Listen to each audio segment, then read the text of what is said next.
Looping. You've probably at least heard of it in NRL fantasy terms, whether or not you've tried it. Maybe you've used it to score a couple of extra points. Maybe you've even used it to dig a really useful 70 or 80 out of your emergencies that you otherwise wouldn't have got and are now crowing about because it won you your head to head match. So, if you want to get on board with some of those more complicated aspects of looping while understanding just a few basics, we need to start with how the emergencies work. Now, you might think, oh, that's a bit complicated. I still don't understand it. It looks a bit weird when it happens, but there's only two things that you need to remember in order to start looping successfully. Number one is if they come from your starting 13, if there is a do not play or a bye player, the highest ranked player on your bench of that position will sub in. So in here, I've got Schuster, I've got Papalungi, I've got Weeks, but Schuster is number 2 on the bench. He will go in and sub for Jaden Sullivan. If he didn't play as well, Papalungi would go. It's the highest ranked player that actually plays. Like, if a player's injured, player subs into them in real life. Makes sense, right? In here, Weeks isn't the highest half, but he's the highest wing fullback. He will sub into the wing fullback. Part 2. If there is a hole on your scoring interchange, the highest ranked emergency will sub up onto your bench. That's what happens when Schuster is pulled out of the bench into the starting 13. But if there's just a regular hole there, if a bye player or do not player is on that bench, there's no real positional happening. It's just whoever's the highest ranked. So yeah, you'd let Lenu score, and then if they scored well, you would leave it and he would come up. That introduces us to the first part of looping, which is bench looping. So if I put a bye player here, doesn't matter what position all these guys are. All I need to do is put whoever plays first out of the 2 guys that I want to pick the scores of first, and the second guy down below them. Now, I'm going to let Weeks score. Thursday night footy comes around. I can't remember who won between Knights and Raiders. I'm just going to say, for the sake of the argument, Knights smashed them and Weeks got 12. You hate that. You don't want that, but he's going to auto sub into your team. What are you going to do? You just put Howarth there. You just swap Howarth with Latu Fainu and you get his score. The end, well done. You just got a free probably 10, 15 points. If you do that a dozen times a season, you've got 100, 150 points potentially if you've got it right most of the time. And usually you'll probably get it right at least 60 to 70% of the time. If Weeks scores 12, you don't play him. If Weeks scores 35, maybe you keep him in there. If he scores 46, you just keep him. Why would you try and make Howarth do better than that?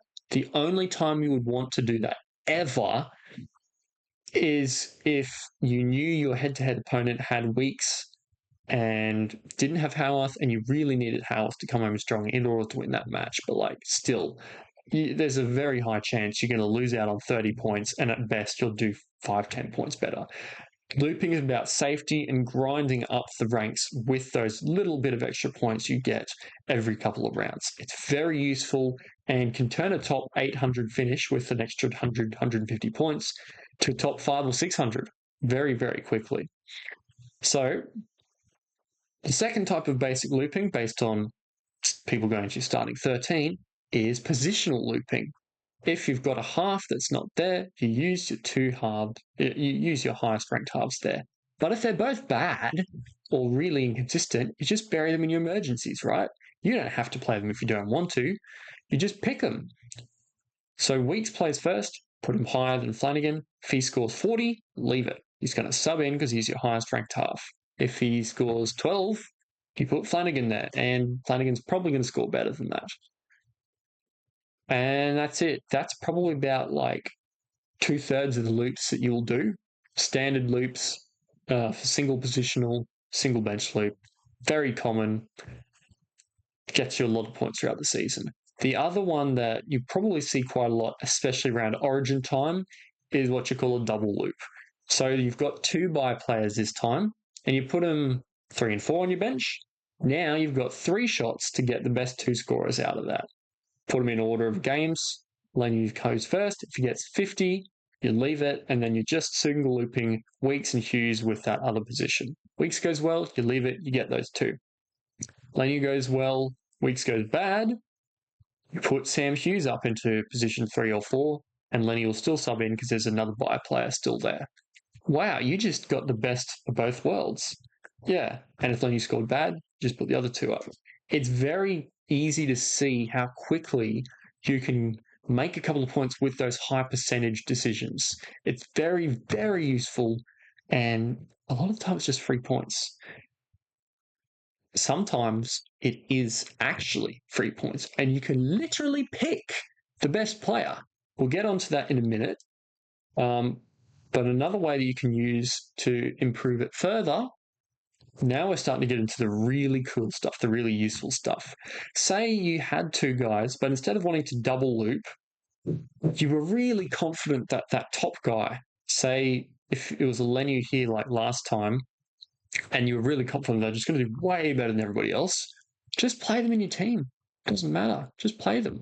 Now you can pick between the last couple of players and try and go for a big score that might randomly pop up, or avoid a couple of really dud scores that other people might have. So what you do instead, you put one at 4, you put one in your emergencies, and you put your highest ranked emergency at 6. When he plays, if he goes good, he's not going to sub in there. That's do not play as well. He's going to sub into there because that's the hole in your starting team. Isn't he's the highest ranked one that actually played? Nice. If he goes bad, you don't put Weeks into your team, your starting team. You put Weeks into number 5, and you have another go. You get another free go at looping. If Weeks scores bad as well, you put Howarth up and you go, yeah, let's go. I avoided a 12 and a 21, and everybody else on Discord or the Facebook groups is complaining because they've got terrible scores in their starters. And yeah, you might have had them, but you weren't playing them. You got an extra 10, 15 points. Fantastic. And yeah, again, if the top player does good, you leave it. If you've moved Weeks up above Lenu, he's now that top player. If he scores well, you leave it. That's just how it works. The second last one is what I'd call a mixed double loop. So this is both positional and a bench loop at the same time. Sometimes you'll have a couple of emergencies with the same position, and you can really use that to your advantage, especially if the other guy in your emergencies plays before them. Then you can chuck them up here and put them down your emergencies and do 2 separate single loops and get 2 out of the best 4 instead of 2 out of the best 3. In this scenario, I think Hughes played earlier, so he was locked in, and I couldn't. But yeah, here you go. Lenu, does he score well? Leave it. Lenu doesn't score well. Weeks in, Flanagan in. Lenu scores well. Leave it. Weeks scores bad. You then put Flanagan in your halves, and you got the best 2 out of 3 again, positionally instead of on your bench. Did a similar thing, but again, if you were to put a second half there, then you'd need to put one of those guys in who you weren't so confident about, and you'd be looping a Jack Howarth, who you might be thinking he's going to get 35, and Weeks you're worried about him getting a 20. So doing a positional loop when you're not so confident on them is superior to a standard double loop a lot of the time. So yeah, in this scenario, Lenu good, stay. Weeks good, stay. Lenu bad, move the others. Weeks bad, move Flanagan in. And that's what these other 2 pictures sort of show what's going on here.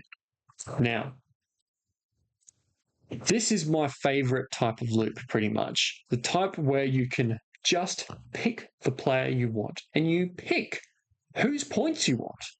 So this situation, you have top 2 guys who you want to play. You got Lenu and you got Schuster. Now, in this scenario, you could have put Schuster up the top and Lenu second to do a standard bench loop and like put Weeks in there. Don't really know what Weeks is going to do. We're not super confident on him. We've only got the one guy. We've only got one. We don't have 2. We've got to be careful with who we put in. It's a little bit risky.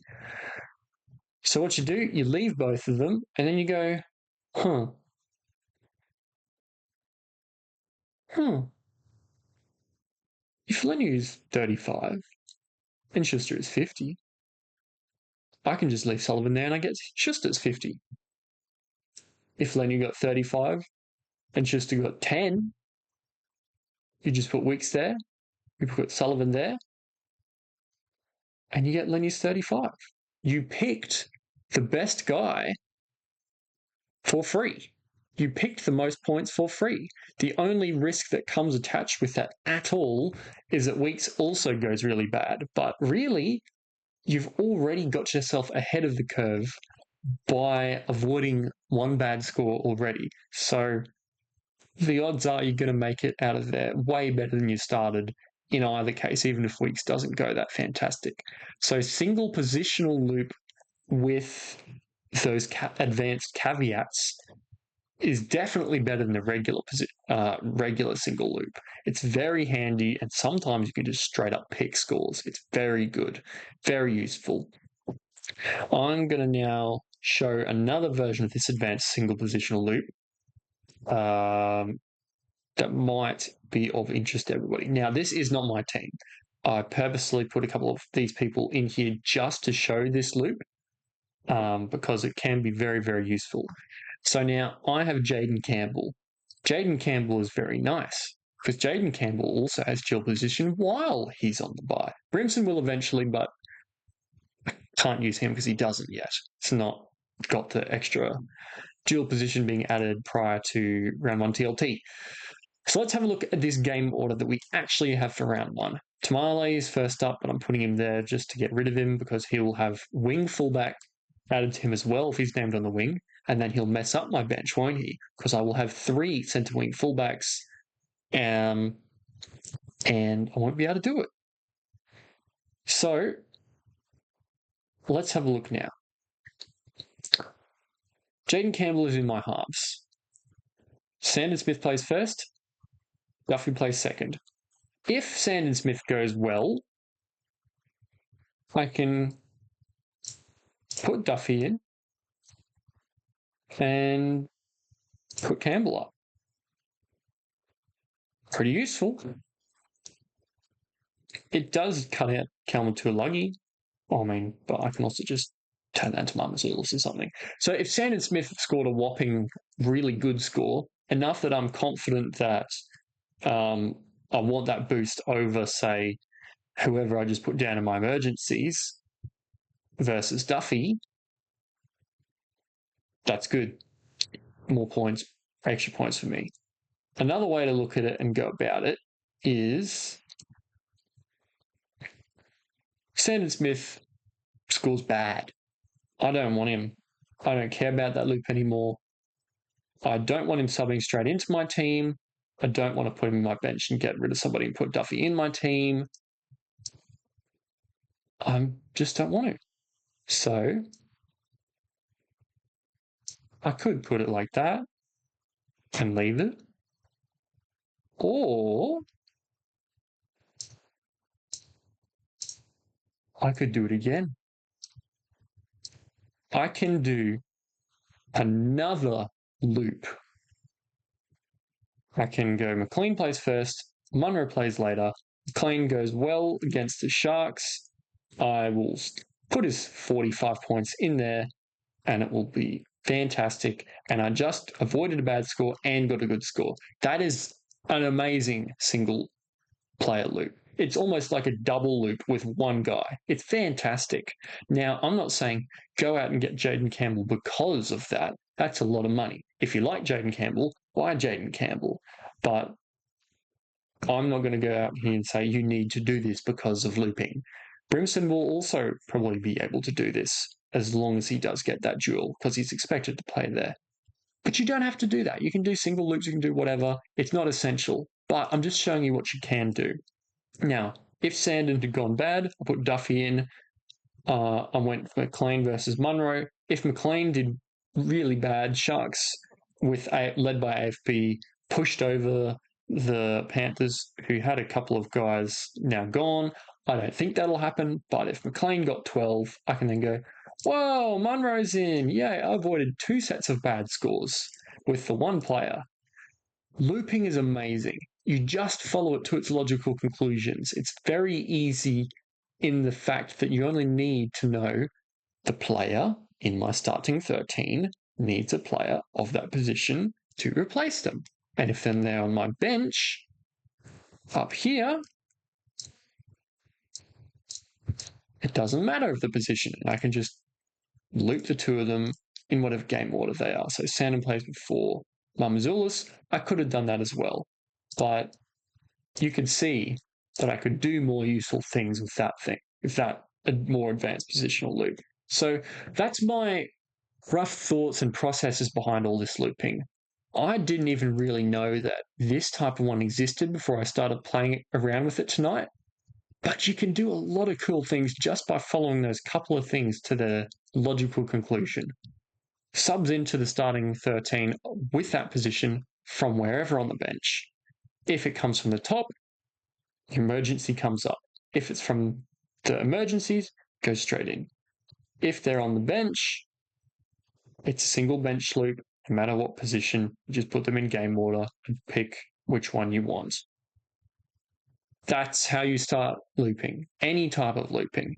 And if you do that a couple of times, you can get some really funky results.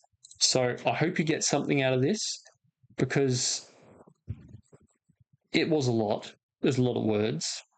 You might want to watch, especially the last little bit, a few times, but at least dip your toes in this year if you haven't really given looping a good go before. Sure, you'll mess it up. You'll mess it up once or twice or even more, especially if you're trying some more complicated stuff and haven't thought the progression through. But you're going to make more points than you lose. You're going to get 100 and lose 30 and turn your rank from 750 to 600 or from 4,500 to 4,100. Like it makes a pretty big difference by the end of the year. And who knows? If you do really, really well, it could be the difference between a top 10 finish and pushing for that title. Like all the top players will be looking to loop most of the time. I would wager a good 3/4 of them know how to loop inside and out. But sometimes they don't. And any other advantage that you can get, you take. Looping's about safety. Looping's good fun. Lets you do fun things and laugh at people who have the bad scores because you cleverly managed to avoid them, even though you guys are the same players. So use it strategically, use it to have fun, and give looping a red hot go this year.